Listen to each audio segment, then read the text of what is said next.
Hello class. In today's class we will discuss in detail about the classification of colloids. In the last class we have seen how it has been classified, and here we will study in detail what is lyophilic colloids, what is lyophobic colloids, and what are association colloids.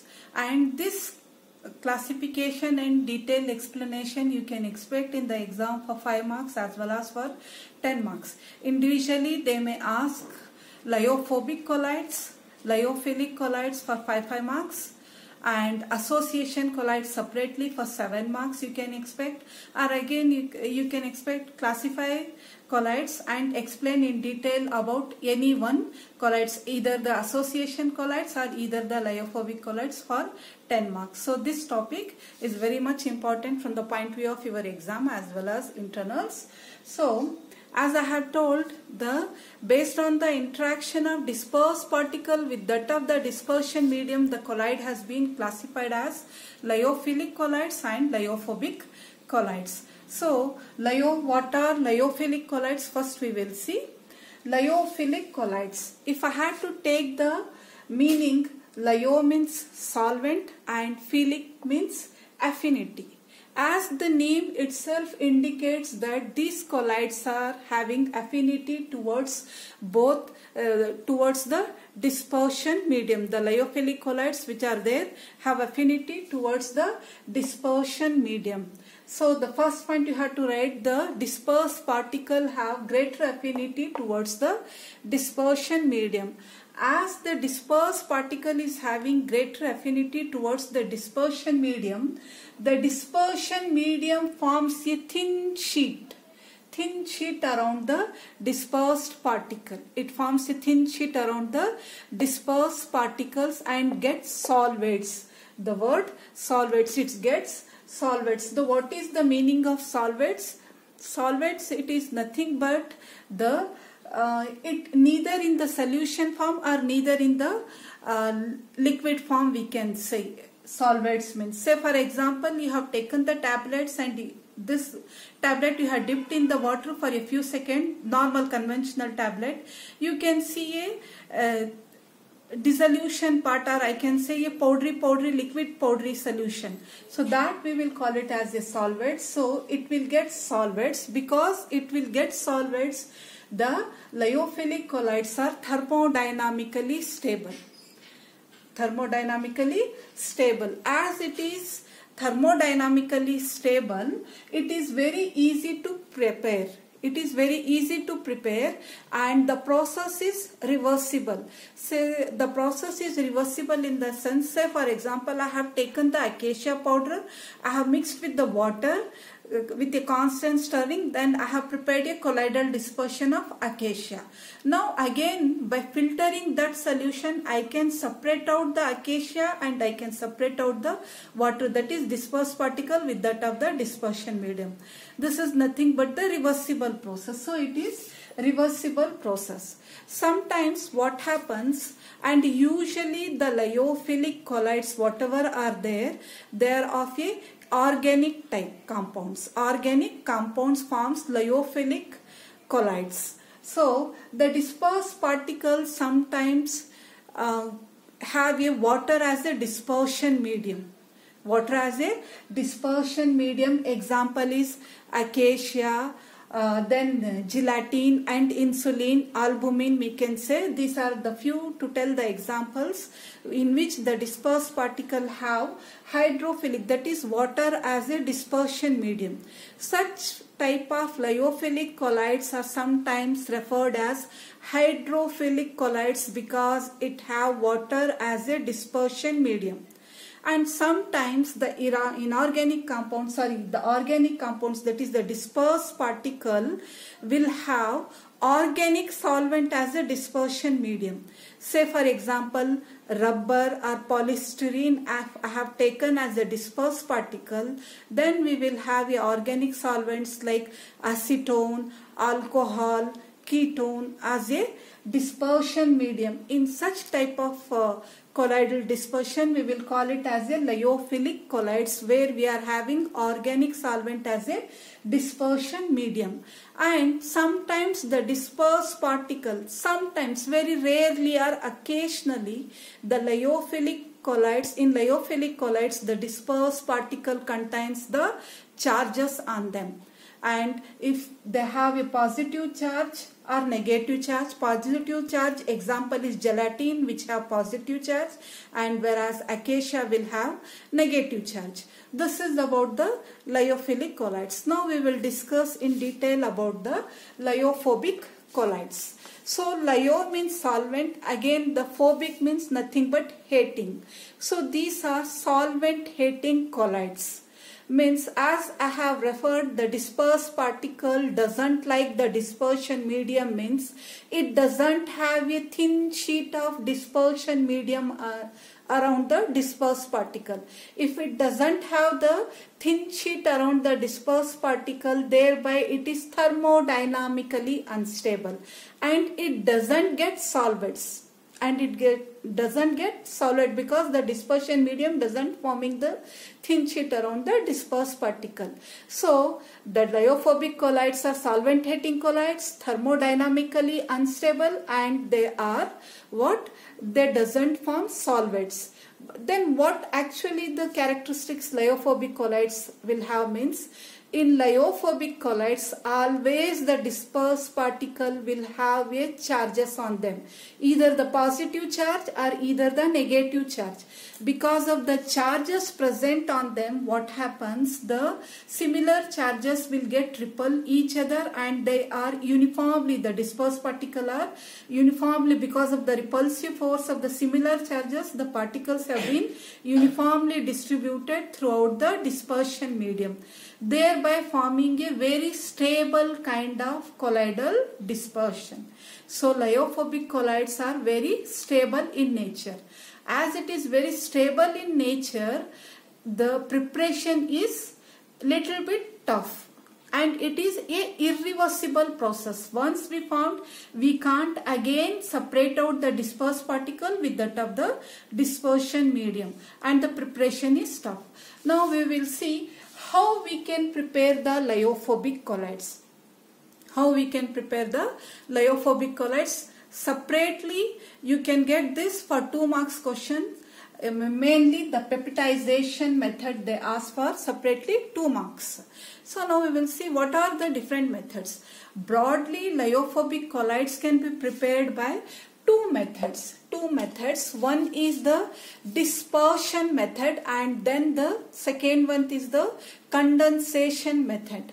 What is the basic principle of dispersion method? As the name indicates, dispersion. Dispersion means what? Splitting out. Dispersing means phailana. Hindi mein we can say phailana. Means we can go disperse. We will say na disperse the class. We will say that means you can go. So dispersing means phailana ho gaya. So dispersion, here actually the primary particles will of a larger particles we will have, that we will reduce to a colloidal range by a size reduction or by any, first we will first the larger particles we will cut down into the coarse dispersion, then by following any of this method we will convert them into the colloidal dispersion. So this is the basic principle behind the dispersion medium. And the second broad method is the condensation. In condensation, as the name indicates, condensing means jodna ho gaya, means we are condensing, fusing together. Here we will have a small particles. What we are doing? We are fusing them together to make a larger particle that will comes in a range of colloidal particles, that is 10 to 100 Armstrongs. So, what are the different methods which comes under dispersion medium? In dispersion medium, the first method is milling and grinding method. The second one is the peptidization method. And the third one is the electric arc method. And the fourth one is the ultrasonic wave method. Whereas in the condensation we are having only two methods. One is addition of non-solvent method and the second one is the chemical reaction method. Now we will see what are the milling and grinding method. In milling and grinding method, as I had told, the basic principle is we are taking larger particles. We are taking what we are doing, we are taking the larger particles and that we are converting them. We are taking, say for example, these are the larger particles I have taken. This larger particle, what I have done by the size reduction process, what I have done, I have converted into the coarse size particle. I have converted this into the coarse size particle.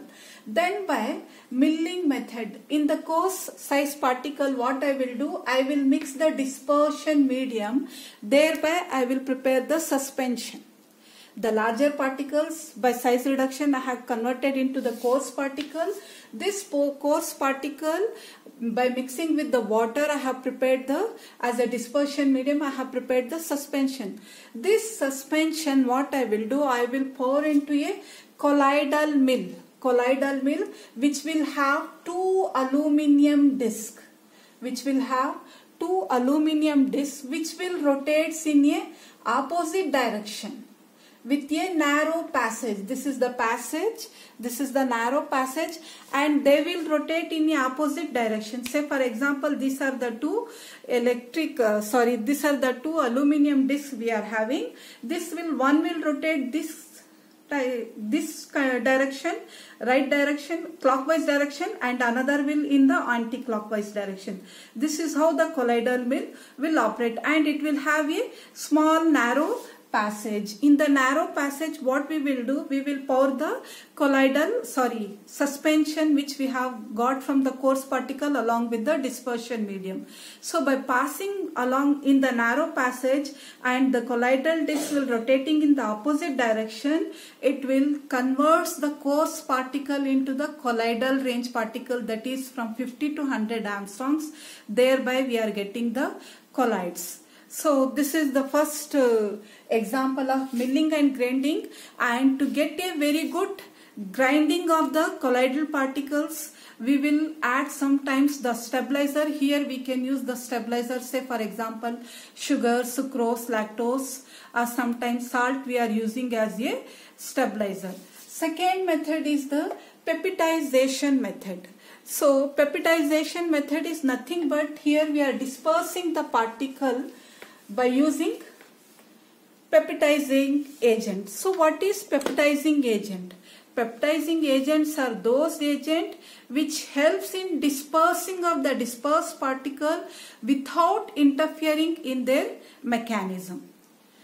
They will act, if I had to say in simple words what are peptidizing agents means, they are like catalysts. Either they will forwards the reaction or either they will backwards the reaction. Here they are helping in dispersing, means they are forwarding the reaction without interfering in the chemical nature of the reaction. So peptidizing agents are the agent which helps in the dispersing of the dispersed particles without interfering in their mechanisms. If I had to tell what are the examples of peptidizing agents, we have electrolytes and non-electrolytes. Say for example sucrose, lactose, then hydroxyl group containing acids, tartaric acid, citric acid, glycerine, all these comes under peptidizing agent examples. So what here we are doing, we are taking the dispersed particle, we are mixing with the dispersion medium, thereby we are getting the colloidal solution. So here we are using peptidizing agent. And the third is the electric arc method. Here specifically in electric arc method we are preparing the metal colloidal dispersion, inorganic type of colloidal dispersion. Say for example gold colloidal dispersion. Gold colloidal dispersion we are using in the treatment of syphilis, whereas copper colloidal dispersion we are using in the treatment of cancer, and silver colloidal dispersion that we are using as a germicidal. So how we are preparing means, we will take two electrodes of the metal for which we have to prepare the colloidal dispersion. Okay, two metals we will take. This we will heat it. We will intensely heat. सख्त गरम करते हैं. Intensely we will heat. Then we will dip in a water. What will happen? Then it will form a electric arc. It will form a electric arc. To stabilize it, what we will do in the water, we will add potassium hydroxide. We will add potassium hydroxide as a stabilizer to get the metal colloidal dispersion by electric arc method. So this is how we are doing electric arc method. Then the last one is ultrasonic methods. In ultrasonic methods, what we will do, we will take the colloidal, we will take the solution in which we will have the larger particles, and through these larger particles we will pass out the waves. We will pass out the waves, and these waves, what it will do, it will crushes the particle. It will crushes the particle to smaller colloidal range.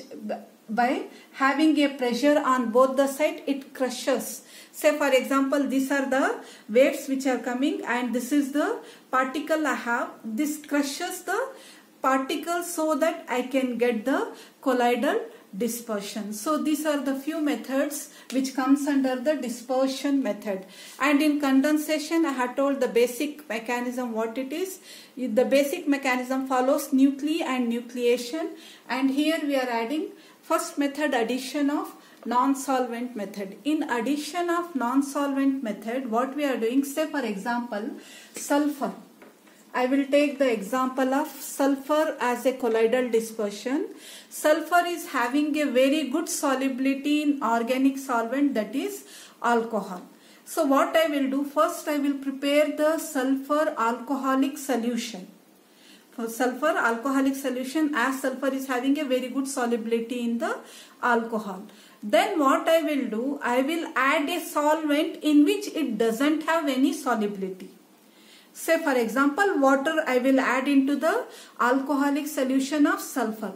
What happens, due to the addition of water, it will get precipitated out. It will get precipitated out, and the small particles fuse together to form a bigger crystals.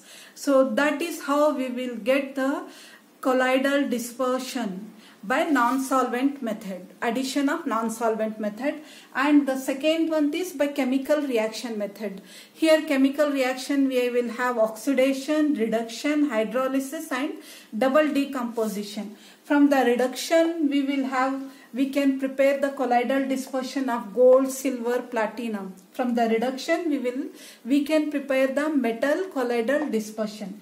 And from the oxidation we can prepare the sulfur. Again I have taken the example, colloidal dispersion.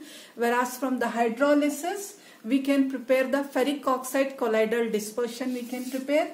And from the colloidal dispersion we can prepare the arsenic oxide colloidal dispersion. So this is about the lyophilic colloids and lyophobic colloids and how we can prepare the lyophobic colloids. Hope you have understood. Thank you.